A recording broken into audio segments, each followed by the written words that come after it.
बिस्मिल्लाहिर्रहमानिर्रहीम रब्बिश इश्रह ली सदरी वयस्सिर ली अमरी वहलुल उक़दतम मिन लिसानी यफ़क़हू क़ौली. Welcome to the class. Your teacher Miss Fatma here. Assalamu alaikum my students. How are you all? I hope you're fit and fine. Today we are going to do a poem that is called Trespass. Achha, before getting started with this poem, Trespass hack, it's very important to know about the background. So trespass basically it means when you enter someone's land or property without their permission, that's called trespass. So this poem is written by the poet John Clare, and he was one of the very famous poet, and he was very poor, and he belonged to an agricultural family. यानी कि खेती बाड़ी इनकी family करती थी, and whatever he wanted he did not get, unfortunately. And for his living he used to write poems about nature, and इनकी जो भी इनकी poems थी उसमें बहुत sadness और rage बहुत ज़्यादा पाया जाता है. अच्छा, इसमें ये था कि पहले वक्तों में ये होता था कि जब भी आपके जिनके पास भी खेत और खलियान वगैरह होते थे, फील्ड्स होती थी, तो वो किसी की जो है वो पर्टिकुलरली नहीं होती थी. जो भी जाता था, जब भी कोई जाता था, वो वहाँ जाके अपनी कल्टिवेशन करता था, अपनी क्रॉप ग्रो करता था. और लेकिन with the passage of time what happened के लोगों के फिर रूल्स ये बन गए कि जिसकी जो प्रॉपर्टी है वहाँ पे कोई विदाउट एनी परमिशन जो है वहाँ पे वो एंटर नहीं करता, कोई वहाँ क्रॉप्स नहीं ग्रो कर सकता था, कोई उस फील्ड्स को जो है वो यूज़ नहीं कर सकता था until you would get permitted from the owner. सो ये चीज़ थी इनको बड़ी बुरी लगती थी और बड़ी डिसहार्ट थी, because since he was very poor. तो वही चाहते थे कि एंट्रेंस होनी चाहिए और परमिशन होनी चाहिए दूसरे की फील्ड में जाने के लिए. सो व्हाट हैपेंड कि ग्रेजुअली इनके साथ ऐसा मिस हैपन हुआ कि he gone mad and he was admitted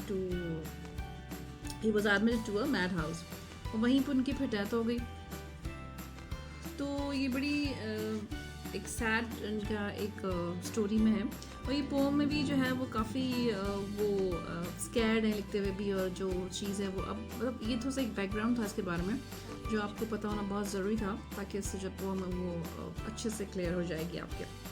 so let's get started with the word meanings. First of all, cautious means very careful. Dreaded, feared about something in the future, किसी के बारे में मतलब खौफज़दा होना. Gained, arrived at a destination or obtained. Arrived, किसी भी destination पे पहुंचना. Not means nothing. Swath means a long narrow space cut through grass or corn. यानी कि swath एक ऐसा जो है वो पाथ होता है जब जो ग्रास होती है, जब मेडो होता है उसके अंदर जो मशीन से जो ट्रिम किया जाती है ग्रासेस के, जिस पे एक रास्ता बनाया जाता है ग्रास में ही, फील्ड में ही, उसको swath कहा जाता है. Tread, a person's manner of walking. Tread is the way that a person walks. Trespass, as I've already told you, enter someone's lands or property without their permission. Ventured, undertook a risky or daring journey. यानी किसी ऐसे सफ़र पे जाना जो कि बहुत risky है और डेंजरस हो. Very means feeling or being cautious, यानी कि being careful. Let's start the poem. I dreaded walking where there was no path, and pressed with cautious tread the meadow swath. अच्छा, मैं बहुत ज़्यादा खौफज़दा था जब मैं चल रहा था, वॉक कर रहा था. कहाँ पे? जब वहाँ पे कोई रास्ता नहीं था, कोई प्रॉपर पाथ नहीं था. यानी कि सबकी जैसे कि प्रॉपर्टीज़, सबकी अपनी अपनी प्रॉपर्टीज़ थी, तो वहाँ पे कोई भी ऐसा कोई जगह मुझे नज़र नहीं आया था जो कि इन सबसे फ्री हो, जिस पे कोई भी ईज़िली जो है वो मूव कर सकता हो. And trace with cautious trade the Medo swathe. और मैं बहुत ही संभाल के केयरफुल होकर उन रास्तों पे चल रहा था जहाँ पे मेडो चरागाह को कहा जाता है. और यानी कि यहाँ पे ऐसी चीज़ें जो है वो ग्रो की जाती हैं जिसको अगर ड्राई करके जो काउज़ है, बफलोज़ हैं, इन सब के चारे के लिए इस्तेमाल किया जाता है. इसको चरागाह कहते हैं. तो मैं बहुत ही कॉशियस होकर चल रहा था, बहुत ही एहतियात से आगे देख के चल रहा था अपने रास्तों को कि मैं कहाँ जा रहा हूँ, कि किस मेडो पे मैं चल रहा हूँ. And always turn to look with very eye. और मैं बार बार बहुत ही कॉशियसली अपनी आँख से देख रहा था, बहुत ही केयरफुल होकर चल रहा था. In always fear the owner coming by, कि ऐसा तो नहीं मैं किसी फील्ड में घुस रहा हूँ, मैं चल रहा हूँ, उसका जो ओनर है वो मेरे पास जो है वो आ जाए मेरे पास.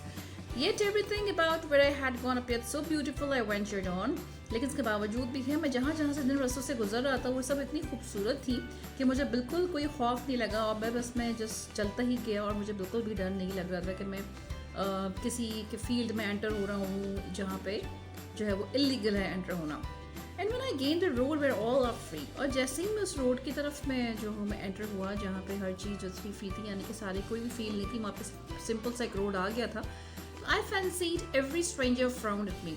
मुझे एक ऐसा गुमान हुआ जैसे कि हर स्ट्रेंजर जो है मुझ पे स्टेयर कर रहा है, यानी कि मुझे ही घूर रहा है. And every kind look appeared to say you have been on trespass in your walk today.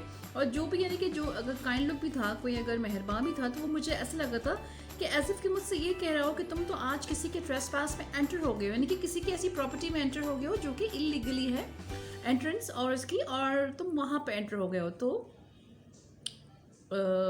I have often thought the day appeared so fine, how beautiful it, such a place were mine. और मैं हमेशा ये सोचा करता था कि वो दिन कितना अच्छा होगा, जब कितना खूबसूरत होगा कि जब इस तरह की कोई खूबसूरत सी जगह कोई मेरी भी होगी, यानी कि मेरी अपनी ज़ाती होगी, तो वो दिन कितना अच्छा होगा. मैं इसके बारे में अक्सर सोचता हूँ. But having not, I never feel alone. लेकिन कुछ भी नहीं है ऐसा, लेकिन उसके बावजूद मैं कभी भी अपने आप को अकेला फील नहीं करता. And cannot use another's as my own. और मैं अपनी जगह किसी और की जगह को अपनी जगह भी नहीं कह सकता. So this was all about the poem Trespass. बहुत ही छोटी सी पोम थी और बहुत ईजिली आपके समझ में भी आ गई होगी, बिकॉज सिंस आपको एक थोड़ा सा बैकग्राउंड मैंने इसके बारे में दिया कि क्या इसकी बेसिक्स थी. सो अच्छा, मेक श्योर कि whenever you find words for the difficult word, as I always say, keep your dictionary in front of you or keep the book in front of you open so that आप कोई बहुत ही appropriate जो word है वो आप meaning search कर सको. ठीक है. So इसका mind map बनेगा. Take other words for yourself कि इसमें जो भी आपको difficult words लगता है, approx 6 to 7 words, you'll take it out from this poem and make the mind map and search the meanings for the same words, keeping this book open in front of you while you search for the meaning.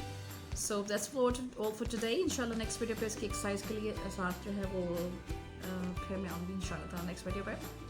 Thanks for watching. Take care. Allah Hafiz.